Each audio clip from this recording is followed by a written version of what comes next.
नमस्कार। YouTube channel maths era and civil engineering by RP. Vyas से मैं आर.पी. व्यास class 10th आर.बी.एस.सी के सभी विद्यार्थियों का हार्दिक स्वागत करता हूं। प्रिय विद्यार्थियों, ये चैप्टर 6 ट्रिग्नोमेट्रिक फंक्शंस पे मेरा दूसरा वीडियो है और जो पहले वीडियो बना के दिया था उसमें हमने आपके लिए जितने ये प्रमुख कोण हैं 0 डिग्री, 30 डिग्री, 45 डिग्री, 60 डिग्री और 90 डिग्री, इनके त्रिकोणमितीय फलन के बारे में चर्चा की थी और सारे मैंने सिद्ध किए थे कि साइन 30 1/2 क्यों होता है, कॉस 30√3/2 क्यों होता है, साइन 91 क्यों होता है, सारे मैंने सिद्ध किए थे और आपको मैंने सारणी बना के दी थी। तो हम इन एंगल्स पे यानी कि 0, 30, 45, 60 और 90 इन एंगल्स पे आज क्वेश्चंस करेंगे और मैं आपको 5 क्वेश्चन इस वीडियो में कराऊंगा जो हर तरह के सवाल का प्रतिनिधित्व करेंगे। हर तरह के सवाल इसमें होंगे, कुछ मुश्किल होंगे, कुछ आसान होंगे, कुछ मीडियम होंगे। तो सबसे पहले मैं आपके लिए शुरू करता हूँ। अच्छा, इसके लिए इससे पहले एक्चुअली एक बात और कहना चाहता हूँ कि मैं अभी क्लास 10th CBSE वालों के लिए भी वीडियो बना रहा हूँ और उनमें जो पढ़ा रहा हूँ और आपको जो पढ़ा रहा हूँ वो अलग अलग चैप्टर्स हैं। हालांकि दोनों ही आपके कोर्स में मैं CBSE क्लास 10th वालों के लिए अभी उनकी क्लास का जो चैप्टर 5 है अर्थमेटिक प्रोग्रेशन, एक्चुअली वही चैप्टर आपकी भी 5 ही है, समांतर श्रेणी यानी कि अर्थमेटिक प्रोग्रेशन। तो मैं कंप्लीटली इसकी थ्योरी उस CBSE क्लास 10 की जो वीडियोज़ बना रहा हूँ उसमें समझा रहा हूँ। मेरे ख्याल से वो आपको देखना चाहिए। जब मैं आपको चैप्टर 5 कराऊँगा तो आपको सारे महत्वपूर्ण सवाल कराऊँगा आपकी किताब के, लेकिन थ्योरी नहीं कराऊँगा क्योंकि थ्योरी मैं वहाँ पे कर रहा हूँ। तो आप ये जो मेरा YouTube चैनल है maths era and civil engineering by RP. Vyas, इसमें आपने ज़रूर इसको सब्सक्राइब कर लिया होगा और आप उसकी जो प्लेलिस्ट है, प्लेलिस्ट में जाकर आप सारे ये जो वीडियो बन रहे हैं CBSE क्लास 10 की, फ़िलहाल तो एक ही बना है, आगे बनते चले जाएंगे तो उसको आप देख सकते हैं। इसके अलावा RBSE क्लास 10 के लिए मैंने कई चैप्टर्स के वीडियो ऑलरेडी बना रखे हैं और यूट्यूब पर पोस्ट कर चुका हूँ मैं। तो आप प्लेलिस्ट में जाकर उनको देख सकते हैं। तो अब हम शुरू करते हैं ट्रिग्नोमेट्रिक फंक्शंस। इसमें क्या करना हमको कि ये जो 0 डिग्री, 30 डिग्री, 45 डिग्री, 60 डिग्री और 90 डिग्री, ये जो एंगल्स हैं इन पे बेस्ड क्वेश्चन आज हम करेंगे। तो मैं सबसे पहले आपको एक आसान सा क्वेश्चन कराता हूँ ताकि आपको समझ में आ जाए।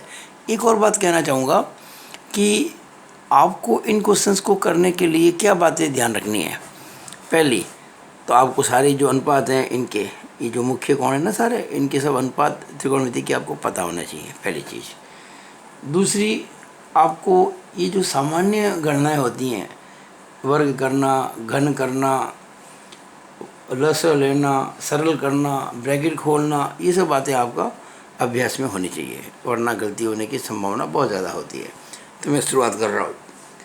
देखिए, ये आपका जो पहले क्वेश्चन जो कर रहा हूँ ये आपकी किताब का क्वेश्चन नंबर 3 है और वो ये है कि आपको sine square 30 degree plus 2 cos square 45 degree plus 3 tan square 60 degree, इसका मान ज्ञात करना है कि इसका मान क्या होगा। Sine square 30 plus 2 cos square 45 degree plus 3 tan square 60 degree. अब देखिए सॉल्व कैसे करें इसको। सॉल्व करने में क्या करेंगे, आप पहले तो लिख देंगे वापस ये sine square 30 degree plus 2 cos square 45 degree plus 3 tan square 60 degree. अब आप क्या करेंगे, इनके जो मान हैं, इनके जो त्रिकोणमितीय अनुपात है, ये जो कोणों के दे रखे 30, 45 और 60, ये आप लिख लेंगे। देखिए साइन 30 जो होता है वो होता है 1/2, तो 1/2 लिख देंगे पहले तो। अब चूंकि साइन स्क्वायर है तो इसका वर्ग कर देंगे प्लस 2 इंटू कॉस 45 आप जानते हैं 1/√2 होता है और इसका भी स्क्वायर करेंगे क्योंकि कॉस स्क्वायर है ये, प्लस 3 और tan 60√3 होता है तो इसका भी आप स्क्वायर करेंगे क्योंकि tan स्क्वायर है।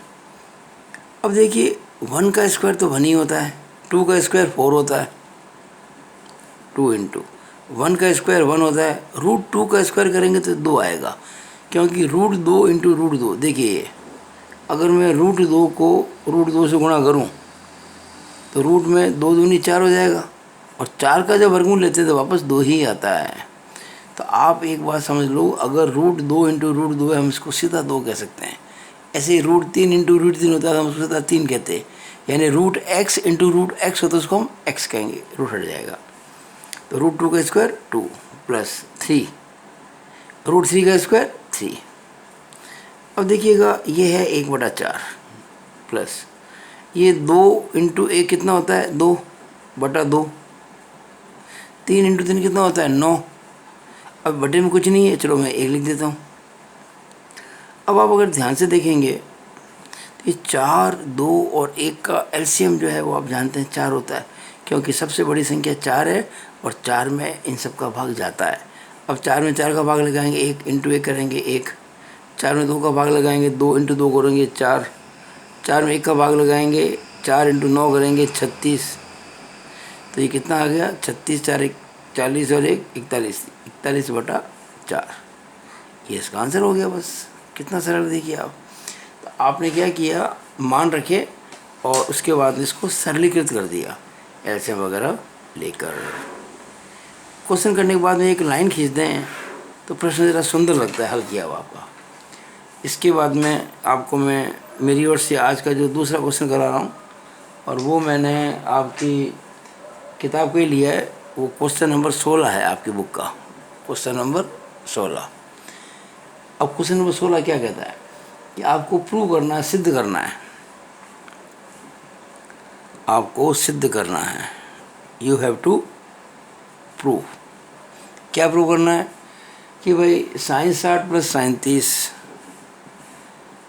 sin 60 बटा sin 30, नहीं sin 60 plus sin 30, sin 60 plus sin 30 बटा sin 60 minus sin 30, sin 60 minus sin 30 बराबर tan 60 plus tan 45, tan 60 plus tan, देखिए बोलना तो चाहिए, साथ में डिग्री को बोलना चाहिए, tan 60 degree plus tan 45 degree, पर कई बार जल्दी में इसको tan 60 tan 45 बोल दिया जाता है, लेकिन यहाँ ये डिग्री लिखना ज़रूर है सिंपल इसका, बटा tan 60 degree minus tan 45 degree.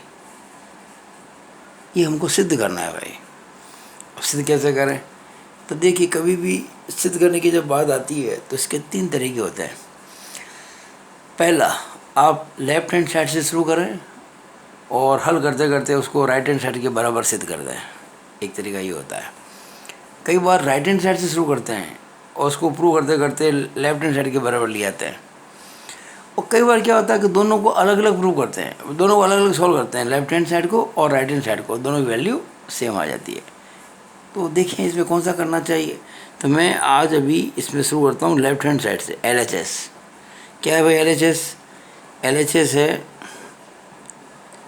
sin 60 degree plus sin 30 degree बटा sin 60 degree minus sin 30 degree.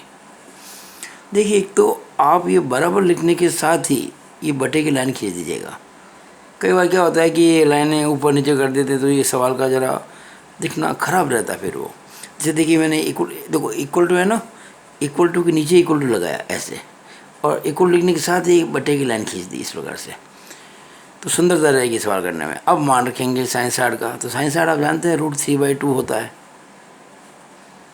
Plus sin 30 आप जानते हैं 1/2 होता है, sin 60 √3/2 होता है, माइनस 1/2 होता है। अब आप देखेंगे ध्यान से अगर, तो मैं फिर ये बराबर लिखूँगा और ये बटे की लाइन खींच दूँगा। अब ऊपर आप देखें ये 2 दोनों में आ रहा है, तो हम इस 2 को एलसीएम ले सकते हैं। तो देखिए मैंने एलसीएम लिया ऊपर, ये मैंने एक्चुअली ये लाइन जो है ना बटे वाली, ये यहाँ बनाई मैंने, और इसके ऊपर ये दिख रहा है आपको √3/2 प्लस 1/2, नीचे दिख रहा है √3/2 माइनस 1/2।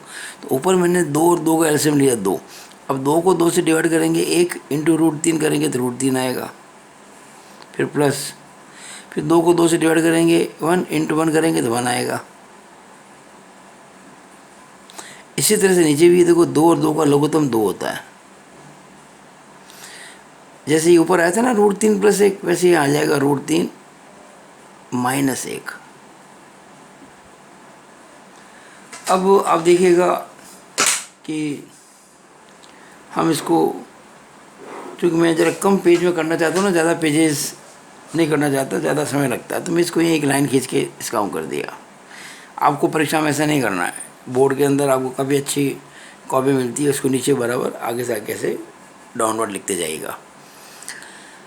अब आप देखेंगे ध्यान से, तो ये √3 + 1/2 है, √3 + 1/2 है ना, √3 + 1/2। ये अपॉन जो है ना, इसको अगर मैं इंटू कर दूं तो क्या होगा, नीचे जो न्यूमरेटर है वो बन जाएगा डिनोमिनेटर, और जो डिनोमिनेटर वो बन जाएगा न्यूमरेटर। यानी यहाँ 2 नीचे है ना, तो यहाँ पे 2 ऊपर आ जाएगा, और नीचे ये √3 - 1 हो जाएगा। ये 2 से 2 कट जाएगा, एक्चुअली ये मल्टीप्लाई हो रहा है इनका। तो अब देखेंगे ध्यान से आप, तो ये √3 + 1, और नीचे क्यों यहाँ 1 रह गया ना, ये काटने के बाद 2 1 जा 2, 2 1 जा 2, तो √3 + 1 को 1 से मल्टीप्लाई करेंगे तो √3 + 1 ही आएगा। सिमिलरली √3 - 1 को मल्टीप्लाई करेंगे 1 से तो √3 - 1 ही आएगा।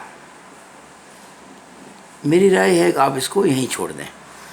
अब हम राइट हैंड साइड लेंगे, तो राइट हैंड साइड जो है वो सीधी ही वहाँ वैल्यू दे रहा है, ये जो आपके पास आई है। देखो हम यहाँ भी इसको चाहे तो लिख सकते हैं, देखिए ऐसे √3, क्या मैं √3 को tan साइड कह सकता हूँ क्या? बिल्कुल कह सकता हूँ। और भाई tan 60 की वैल्यू √3 होती है, तो मैंने यहाँ √3 को लिख दिया tan 60 + 1, तो ये है ही है। लेकिन उधर देखो tan 45 है और tan 45 1 होता है, तो क्या 1 को मैं tan 45 नहीं कह सकता क्या? बिल्कुल कह सकता हूँ। फिर नीचे क्या आपके √3 यानी कि tan 60, और 1 को कह देंगे tan 45। ये देखिए आपका राइट हैंड साइड आ गया, it is right hand side. यानी ये tan 60 + tan 45 upon tan 60 - tan 45 वही है जो आपको क्वेश्चन में दे रखा था। ये देखिएगा tan 60 + tan 45 upon tan 60 - tan 45। यहाँ देखिएगा tan 60 + tan 45 upon tan 60 - tan 45। तो मैंने LHS से शुरू किया और सॉल्व करते करते मैं इसको RHS के बराबर ले आया, और यहाँ लिख देंगे इति सिद्धम, यानी कि हैंस प्रूव्ड। अच्छा, हम इसको ऐसे भी कर सकते थे कि जैसे मैंने LHS लिया लेफ्ट हैंड साइड, वैसे ही मैं RHS लेता राइट हैंड साइड, वो लिखता पहले, फिर उसकी वैल्यू पुट करता tan 60 की √3 प्लस इसकी 1 अपॉन √3 - 1, तो फिर ये हम कहते कि जो ये आया था LHS वही RHS भी आ गया। तो इसको मैंने यहीं पे सीधा कर दिया। तो ये आपके आज अभी मैंने 2 क्वेश्चन कराए हैं। अब मैं आज का क्वेश्चन नंबर 3 करने जा रहा हूँ इस वीडियो में, और जो क्वेश्चन नंबर 3 है वो ये है कि प्रूव करना है, आपको प्रूव करना है। क्या प्रूव करना भाई? कि 1 - tan 45, 1 - sin 45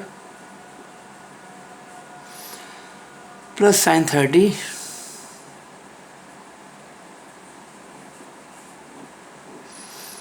into 1 + cos 45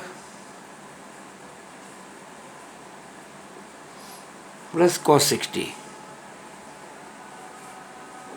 is equal to 7/4। ये हमको प्रूव करना है। 1 - sin 45 plus sin 30 multiply by 1 + cos 45 plus cos 60 is equal to 7/4। ये जो मैंने क्वेश्चन लिया है ये आपकी बुक का ही है, और क्वेश्चन नंबर 19 है, बुक में क्वेश्चन नंबर 19 है, और मैंने अपने यहाँ सीक्वेंस में ये 3rd नंबर पे लिया है। मैं आसान से मुश्किल की ओर बढ़ रहा हूँ, तो कैसे करें भाई प्रूफ इसको? तो देखिएगा, पहले लिखेंगे यहाँ पे प्रूफ, लिख के ऐसे। अब हम कर देंगे left hand side. Left hand side क्या है भाई? लेफ्ट हैंड साइड तो वो है 1 minus sine 45 plus sine 30 into 1 plus cos 45 plus cos 60। अब आपको वैल्यूज पुट करनी है।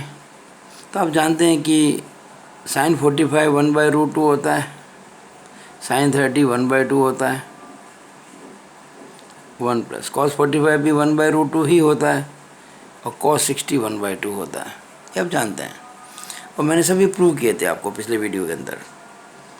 अब आप अगर ध्यान से देखें तो यहाँ भी 1 प्लस 1/2 है, यहाँ भी 1 प्लस 1/2 है।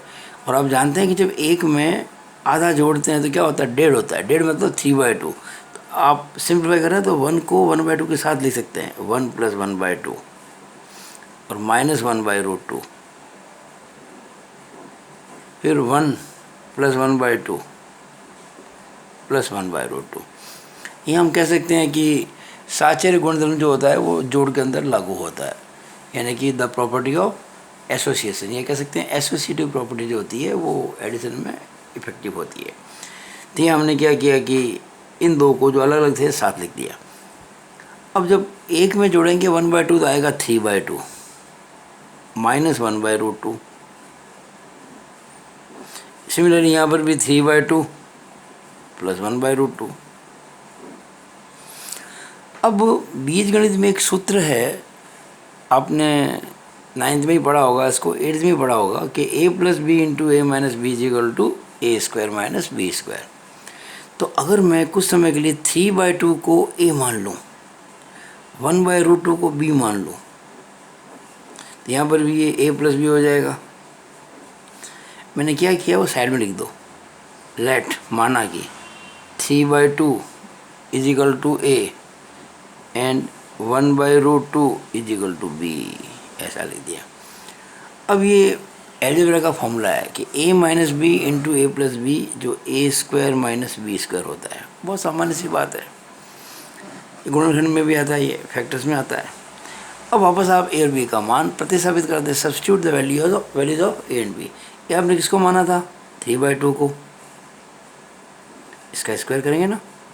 बी किसको माना था? 1/√2 को, इसका भी स्क्वायर करेंगे। अब 3 का स्क्वायर होता है 9, 2 का होता है 4, 1 का 1 ही होता है और √2 का स्क्वायर 2 होता है। अब यहाँ 4 और 2 का एलसीएम 2 होता है। 4 और 2 में 4 बड़ा है और 4 में दोनों का भाग जाता है।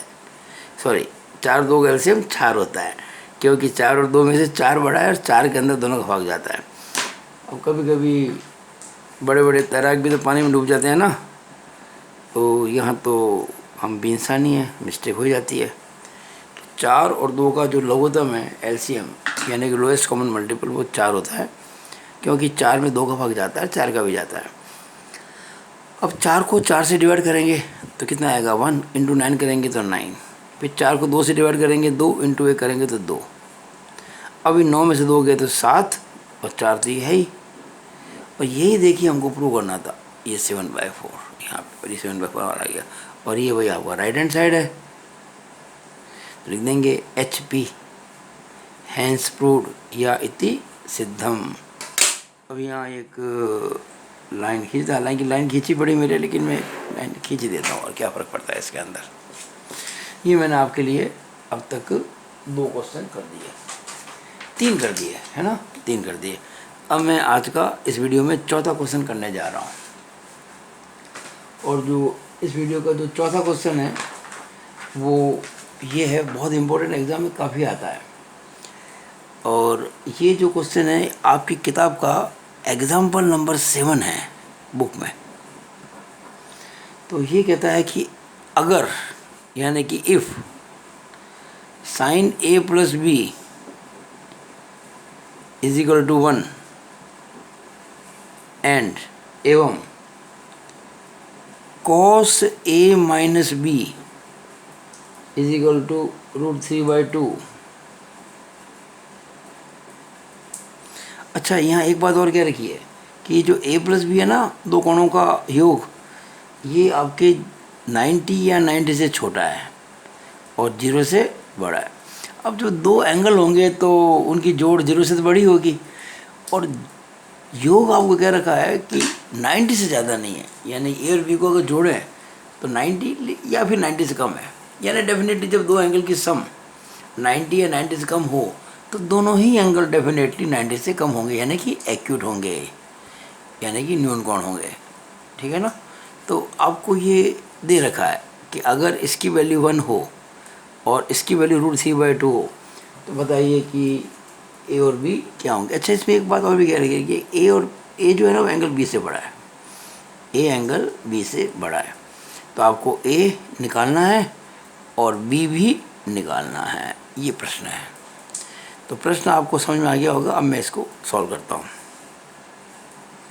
देखिएगा, sine A plus B is equal to 1 आपको क्या रखा है, and cos A minus B is equal to √3/2 क्या रखा है। It implies sine A plus B. अब आपको एक बात ध्यान रखनी है कि यहाँ जब साइन आ रहा है ना, तो आपको सोचना है कि ये जो 1 है किस एंगल की साइन लें कि 1 आ जाए। तो आपको जब मैंने वो टेबल बना के बताई थी, तो आप उसमें देखेंगे तो पता पड़ेगा कि साइन 90 डिग्री 1 होता है। साइन वैसे तो cos 0 1 होता है, लेकिन अभी हम cos की बात नहीं सोचेंगे, क्योंकि यहाँ हमारे क्वेश्चन में साइन चल रहा है। यहाँ साइन ए प्लस बी है, तो यहाँ 1 है, तो क्या मैं 1 को साइन 90 कह सकता हूँ क्या? बिल्कुल कह सकता हूँ, क्योंकि साइन 91 होता है। यहाँ मैं cos 0 भी कह सकता था, लेकिन नहीं कहा है, क्योंकि यहाँ साइन दे रखा है तो हम साइन ही लेंगे। एंड ये cos a माइनस बी बराबर √3/2। अब देखिए ये cos आ रहा है इसमें। अब आप अगर वो जो सारणी मैंने बनवाई थी आपको पूरी समझा के, उसमें देखेंगे cos के रूम के अंदर, तो आप जानेंगे cos 30 जो होता है वो √3/2 होता है। cos 30 होता है √3/2। तो मैं √3/2 को cos 30 कह सकता हूँ। मैं फिर कह रहा हूँ साइन 60 भी √3/2 होता है। मैं यहाँ इसको साइन 60 भी कह सकता था, लेकिन नहीं कहा, क्योंकि cos आया हुआ है, तो इधर cos इधर cos। इट इम्प्लाइज अगर साइन a प्लस बी और साइन 90 बराबर है, इसका मतलब ये है कि a प्लस बी जो है वो 90 डिग्री के बराबर है। इसको मैंने इक्वेशन नंबर 1 कह दिया। अब कई बच्चे यहाँ एक गलती करते हैं, वो क्या करते हैं, वो साइन काट देते हैं। साइन कट के ऐसी गलती आपको नहीं करनी है, क्योंकि आपको पिछली वीडियो में बता चुका हूँ कि साइन थीटा का मतलब साइन इंटू थीटा नहीं होता है। इसी तरह से ये a माइनस बी जो है ये 30 डिग्री हो जाएगा। कहीं गलती से आप इसको ऐसे काट मत देना, cos काट दे, ऐसा नहीं करना है। अब a और b की जो जोड़ है वो 90 डिग्री है, और a और b का जो अंतर है वो 30 डिग्री है। इसको हमने क्वेश्चन नंबर 2 कह दिया। अब जब आपको कभी ऐसा मिलता है कि a प्लस बी भी पता हो, a माइनस बी भी पता हो, तो हम दोनों समीकरणों को जोड़ लेते हैं। जोड़ने से क्या फ़ायदा होता है कि a प्लस बी और a माइनस बी जोड़ेंगे तो माइनस बी है ना, ये माइनस बी से प्लस बी कट जाएगा। तो एक सिंबल लगाएंगे 1 + 2 से। ये सिंबॉलिक फॉर्म है। a को लिखा मैंने सर्कल में, 2 को सर्कल। ये इक्वेशन को शो करता है कि समीकरण नंबर 1 यानी कि इक्वेशन नंबर 1 और इक्वेशन नंबर 2 को ऐड करने से, अब ऐड कर देते साहब, तो ये a प्लस बी है, वहाँ प्लस a माइनस बी है, इजिकल टू 90 + 30, 90 + 30। अच्छा, फ़ायदा ये ऐड करने का, फ़ायदा ये हुआ कि b से b कट गया। इट इम्प्लाइज अब देखिए a और a जुड़ के हो जाएंगे 2a, और 90 30 जुड़ के हो जाएंगे कितना, 120। 120, 90 और 30 हो गए 120। अब जब 2a की वैल्यू 120 डिग्री है, ये कितना हो जाएगा। इट इम्प्लाइज a बराबर 120/2। इट इम्प्लाइज a बराबर 60 डिग्री। a की वैल्यू आ गई हमारे पास में। अब जब a की वैल्यू आ गई, तो इस a की वैल्यू को हम इक्वेशन नंबर 1 में या 2 में रख दें, b आ जाएगा। तो 1 ठीक है, 1 रख देते हैं, तो फ्रॉम 1 ऐसे लिख देते हैं, फ्रॉम 1। यानी 1 से। देखिए ए था 60, तो यहाँ मैंने यहाँ ए है ना, यहाँ 60 लिख देंगे, तो क्या हो जाएगा 60 प्लस बी बराबर 90 डिग्री। अब ये 60 प्लस का जाएगा उधर इक्वेशन में, तो माइनस हो जाएगा, तो B is equal to 90 degree minus 60 degree. It means B is equal to 30 degree. यहाँ चला गया, ए भी आ गया, बी भी आ गया, तो A is equal to 60 degree and B is equal to 30 degree. ये ऐसे आपका आंसर आ गया। आंसर यहाँ ये मतलब मैं हैंड्स प्रूव, यहाँ हमें कोई प्रूव नहीं करना था, हमें ए और बी की वैल्यू निकालनी थी। तो देखिएगा, जब कभी आप कोई पूरा क्वेश्चन करते हैं ना, तो एक तो आंसर को ब्लॉक में लिखना चाहिए, बॉक्स बना के, इससे क्या थोड़ा सुंदर लगता है और सुंदरता से नंबर अच्छे मिलते हैं। अगर काम आपका बहुत सही हो और सुंदर भी हो, फिर नंबर कहाँ कटेंगे, कहीं नहीं कटेंगे आपके, फिर आपके नंबर बिल्कुल भी नहीं कटेंगे। और आखिर में आप क्या करेंगे, आप एक लाइन और खींच दें इस प्रकार से, यहाँ पे सुंदरता और बढ़ जाएगी। अब मैं आपके लिए आज का आखिरी क्वेश्चन करने जा रहा हूँ, 5वां, जो मैंने आपके लिए चुना है। ये जो क्वेश्चन है, ये आपकी बुक का एग्जाम्पल नंबर 4 है और काफ़ी अच्छा प्रश्न है, एग्ज़ाम में कई बार आया हुआ है। एग्जाम्पल नंबर 4 है ये। इसमें आपको फाइंड करना है, मान ज्ञात करें, यानी कि इवेल्युएट, मान ज्ञात करें। वैल्यू फाइंड करनी है किसकी, cos 45 upon sec 30 plus cosec 30। अब इसको सॉल्व करते हैं। हमें भाई वैल्यू पता करनी है इसकी, तो वापस लिख देते हैं एक बार, cos 45 upon sec 30 plus cosec 30।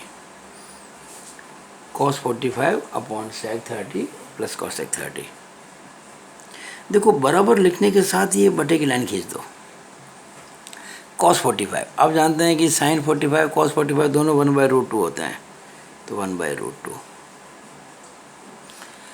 अब sec 30, अब हमें sec के लिए याद कैसे करें sec की वैल्यू, तो उसके लिए इसका cos, sec का होता है ना रेसिप्रोकल, वो cos होता है, sec का उल्टा।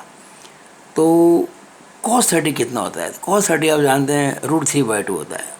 अब ये sec 30 है, यानी कि √3/2 का रेसिप्रोकल, उसका व्युत्क्रम, तो √3/2 जो कि cos 30 होता है, इसका करेंगे रेसिप्रोकल, आएगा 2/√3, 2/√3 प्लस, अब आ रहा है cosec 30। cosec 30 की वैल्यू पता करने के लिए आपको पहले sin 30 की वैल्यू पता होनी चाहिए। तो sin 30 होती है 1/2 और cosec 30 sin 30 का रेसिप्रोकल होता है।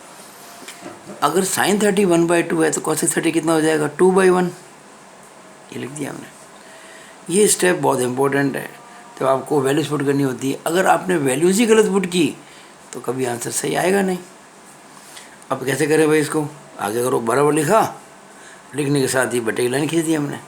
देखिए 1/√2 आ गया ऊपर, तो एज इट इज़। और नीचे क्या करेंगे, √3 और 1 का एलसीएम लेंगे पहले, तो आएगा √3, और √3 को √3 से डिवाइड करेंगे 1 × 2, तो 2।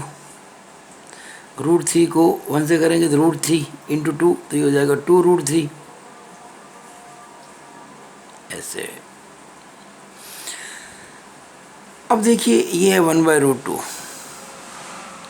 अब ये अपॉन है ना, अपॉन, इसको मैं इंटू करता हूँ, तो क्या होगा, जो था नोमिनेटर वो बन जाएगा डिनोमिनेटर, और जो था डिनोमिनेटर वो बन जाएगा नोमिनेटर, यानी अंश बन जाएगा हर बन जाएगा अंश, तो √3 ऊपर चला जाएगा ये, और 2 + 2√3 नीचे आ जाएगा।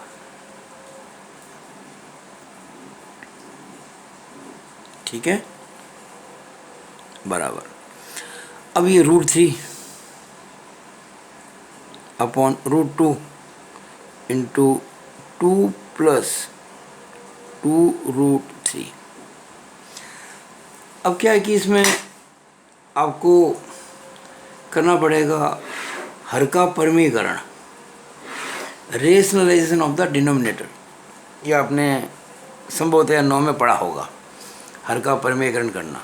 तो उसमें क्या होता है कि ये जो कर्ण चिन्ह वाले जो होते हैं ना, इसके चिन्ह को बदल देते हैं। जैसे कि 2 + 2 √3 है, तो इसका जो हम लेते हैं ना बदलने के लिए, तो इसको हम 2 - 2 √3 से अंश और हर को गुणा कर देंगे। देखिए, अगर कभी आपको ये कहा जाए कि a + √b इसको हटाना है, तो हम इसको ऊपर नीचे गुणा कर देंगे किससे, a - √b से, ऊपर भी और a - √b नीचे भी। ये इसका नियम होता है हटाने के लिए। अभी नीचे आ रहा है तो ये 2 + √3 है। ध्यान रखिएगा, ये बटे की लाइन है, ये हर है यानी कि डिनोमिनेटर है, और डिनोमिनेटर में रेडिकल साइन यानी कि कर्ण चिन्ह रहना नहीं चाहिए। तो इसको हटाने के लिए हम इसको इस प्रकार से गुणा करेंगे। 2 + 2 √3 है ना, तो 2 - 2 √3 से गुणा करेंगे ऊपर नीचे। देखिए कैसे करेंगे, तो हो जाएगा इक्वल टू लगाया हमने। अब ये √3 अपॉन √2 इंटू 2 + 2 √3, हम इसको ऊपर नीचे 2 - 2 √3 से गुणा कर देंगे, ऊपर भी और नीचे भी। अच्छा, केवल नीचे कर देंगे तो मामला गड़बड़ हो जाएगा, ये सब अनबैलेंस हो जाएगा। जितने से गुणा करते हैं नीचे, उतना ऊपर ही करना पड़ेगा ना, वरना तो वो क्वेश्चन ही बदल जाएगा। अब देखिए, ये √3 इंटू 2 - 2 √3 अपॉन √2। यहाँ अभी जो मैंने आपको एक फॉर्मूला बताया था बीजगणित का कि a + b into a - b होता है a² - b²। यहाँ देखिएगा 2 का स्क्वायर करेंगे पहले तो, और -2 √3 का स्क्वायर भी करेंगे। ये हो गया a + b a - b a² 2² - b² 2 √3 का स्क्वायर। अब ये √3 इंटू 2 - 2 √3 अपॉन √2। अब √2 का स्क्वायर क्या, ये 2 है ना, 2 का स्क्वायर कितना होता है, 4। यहाँ 2 इंटू √3 है, तो 2 का स्क्वायर 4, और √3 का स्क्वायर 3 होता है भाई। कितना होता है, 3। अभी हो जाएगा √3 इंटू 2 - 2 √3 अपॉन √2 इंटू, अब ये जो आप देख रहे हैं 4 - 4 √3, तो 4 - 4 इंटू 3, 4 इंटू 3 कितना होता है, 12 12, और 4 में से 12 घटाएंगे तो कितना आएगा, -8। अब यहाँ अभी भी आप ध्यान से देखेंगे तो अभी भी नीचे से रूट हटा नहीं है, कर्ण चिन्ह नहीं हटा है, अभी √2 है। अब यहाँ तो क्या था, 2 + 2 √3 था ये ऐसा कुछ नहीं, सिंपली √2 है। तो इसको अगर हम ऊपर नीचे √2 से गुणा कर दें, ऊपर भी कर दिया नीचे भी कर दिया √2 से, कोई फर्क नहीं पड़ेगा। लेकिन फ़ायदा क्या होगा कि √2 इंटू √2 करेंगे तो 2 आ जाएगा। यहाँ देखिएगा √3 इंटू √2 कर रहे हैं, ये √3 इंटू √2 तो √6 हो जाएगा। अच्छा, यहाँ 2 कॉमन आ जाएगा, देखिए आप यहाँ 2 कॉमन आ जाएगा, तो क्या बचेगा, 1 - √3। अभी 2 - 2 √3 में से 2 अगर बाहर निकाल दें, क्योंकि ये 2 कॉमन फैक्टर है, उभयनिष्ठ गुणनखंड है ये। और नीचे आप ध्यान से देखेंगे तो √2 इंटू √2 ये हो जाएगा 2, √2 इंटू √2 कितना हो जाएगा, 2, और ये इंटू -8 है ही है। अब इस 2 से ये 2 कट जाएगा। अब आप ध्यान से देखें तो ऊपर आ रहा है √6 इंटू 1 - √3, नीचे आ रहा है -8। अब ये -8 थोड़ा सा अटपटा लगता है, ये माइनस नहीं रहना चाहिए। तो क्या करेंगे कि हम ऊपर नीचे -1 से गुणा कर देंगे। या एक काम और भी कर सकते हैं, मैं माइनस कॉमन ही ले लूँ, मान लीजिए वो अच्छा रहेगा। तो मैंने क्या किया, माइनस को कॉमन ले लिया। एक्चुअली माइनस कॉमन लेने का मतलब होता है कि -1 को कॉमन ले लिया, ध्यान दीजिएगा। और अगर मैं माइनस कॉमन लेता हूँ तो √6 तो वो है ही पहले से। जब कभी -1 कॉमन लेते हैं तो जो ब्रैकेट के अंदर होते हैं ना, वो साइन चेंज हो जाते हैं। जैसे 1 था प्लस का, अब 1 हो जाएगा माइनस का। √3 था माइनस का, वो हो जाएगा प्लस का। तो देखिए √3 -1 हो गया, किसकी जगह, 1 माइनस √3 की जगह। और ये -8 है ही। अब ये माइनस माइनस कट जाएगा। दरअसल ये -1 इंटू √6 है, ये -1 इंटू 8 है, कट गया। तो अब हमारा उत्तर आ गया, क्या आ गया, उत्तर आ गया √6 इंटू √3 -1 अपॉन 8। तो इससे अधिक हम सॉल्व नहीं कर सकते। अब इससे ज़्यादा सॉल्व ये होगा नहीं। हमारा उद्देश्य क्या होना चाहिए कि डिनोमिनेटर में कोई रेडिकल साइन यानी कि कर्ण चिन्ह नहीं होना चाहिए। और कर्ण चिन्ह को हटाने के लिए जो करते हैं वो काम, वो आपको मैंने बता दिया था। बस अपना ये क्वेश्चन पूरा हो गया। जैसे ही क्वेश्चन पूरा होता है, आपको बड़े आराम से एक नीचे लाइन खींचनी है ताकि क्वेश्चन सुंदर लगे। ये आपको मैंने समझाने के लिए इतना धीमे कराया है। ये जो मेरा वीडियो लगभग मैं देख रहा हूँ कि 36 मिनट का हो चुका है। अगर हम इसको फटाफट काम करते, ये काम मुश्किल से 15 मिनट का था। पर चूँकि मैंने आपको हर चीज़ को समझाया है, बोला है, इसलिए समय हमको लगा है। तो कैसा लगा भाई आपको मेरा ये वीडियो? अगर अच्छा लगा हो तो इसको लाइक करें, शेयर करें मैक्सिमम बच्चों के अंदर। और ये जो मेरा यूट्यूब चैनल है maths era and civil engineering by RP Vyas, इसको ज़रूर सब्सक्राइब करें। तो आपको मेरे वीडियोस बराबर मिलते रहेंगे। Thank you.